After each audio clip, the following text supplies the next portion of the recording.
Hi, my name is Suzanne P., and I'm an alcoholic. I'd like to start not with my drunkalog, as so many of us do, but I'd like to start by saying what sobriety has gotten me through in the past 5 years that I've been clean and sober, thanks to Alcoholics Anonymous and the fellowship, my sponsor, and the steps. I got through my first year by working with a sponsor, home group, and doing the steps over and over. And the second year of my sobriety, things went pretty much okay. But the third year rolled around. The third, fourth, and fifth years were pretty hard. I met a man in sobriety, and we dated a year. We got married the second year.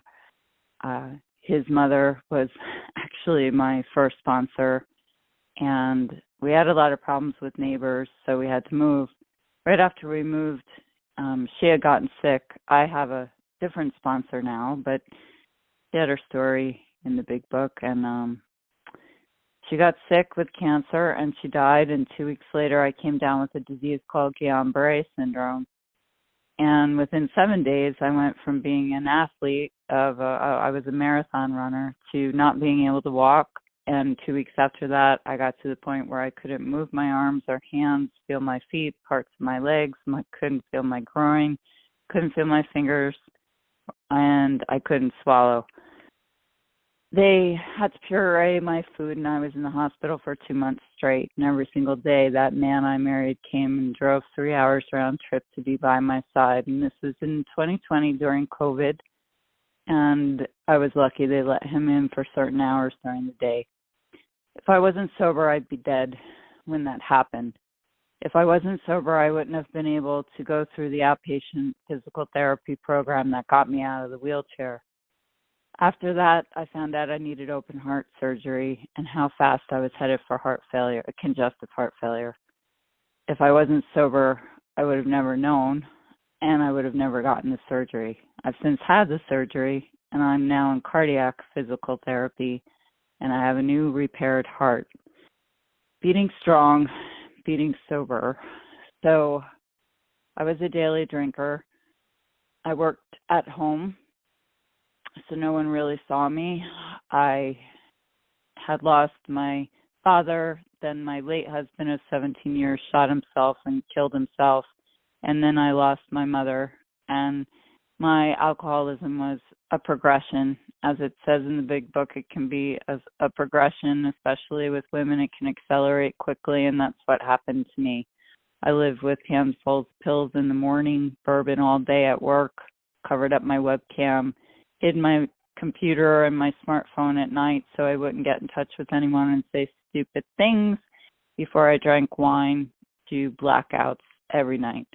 I had fled where I was living because I had been in an abusive situation, abusive relationship, and I ended up living in a farmhouse my brother owns in the middle of nowhere, and the only person I ever saw was the liquor store clerk. My first AA meeting was in a barn. I went there after I'd been stalked out of a bar, swore I would never go to a bar, never drink and drive, and that night I did both, and I thought I was going to get raped. So I drove home on dark, windy country roads hoping my car would hit a tree, but instead, somehow, I woke up from a blackout in my brother's driveway at that farmhouse.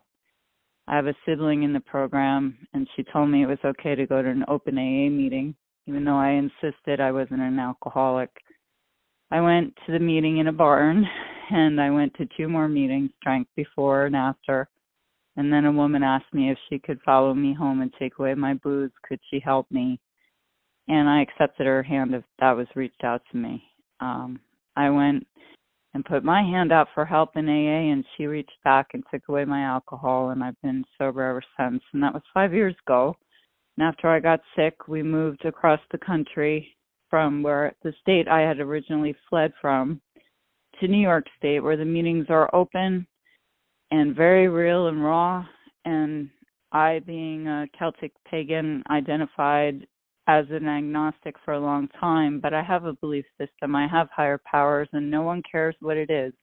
And that's what I love. I go to secular AA, I go to non-secular AA, I go to any AA meeting I can get to.